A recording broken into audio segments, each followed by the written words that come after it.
آپ کو بتائیں کہ ایران نے امریکی اور صہیونی مفادات پر جوابی وار جاری رکھے ہوئے ہیں۔ آپریشن کو اسرائیلی حملے میں شہید شیرخوار بچے مجتبیٰ کے نام سے منسوب کیا گیا ہے۔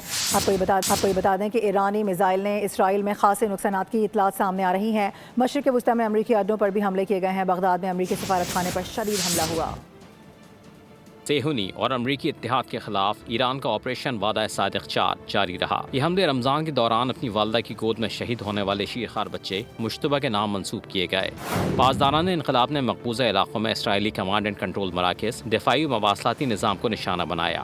حملوں میں خیبر شکن، عماد اور قدر میزائل استعمال کیے گئے۔ حملے کے بعد اسرائیلی میڈیا نے تباہ شدہ گاڑیوں کی تصاویر جاری کی، لیکن ایرانی حملوں کے نتیجے میں ہونے والی ہلاکتوں کی تفصیلات ابھی تک سامنے نہیں آئیں۔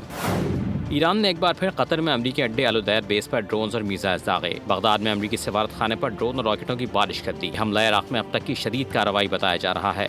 دوسری جانب متحدہ عرب امارات کی شاہ گیس فیلڈ پر ڈرون حملے کے بعد لگنے والی آگ پر قابو پا لیا گیا، تاہم تمام آپریشنز عارضی طور پر معطل کر دیے گئے، جبکہ فضائی حدود کو ہی پروازوں کے لیے بند کر دیا گیا۔ ایرانی فوج کے ترجمان بریگیڈیئر جنرل ابو الفضل شکارچی نے ایک بیان میں واضح کیا کہ امریکہ جس ملک کی سرزمین سے خارج میں تیل کی تنصیبات پر حملہ کرے گا، ایران کا جواب اسی ملک کے تیل اور گیس تنصیبات پر ہوگا۔ سبسکرائب کریں اور بیل دبائیں تاکہ کوئی خبر رہ نہ جائے۔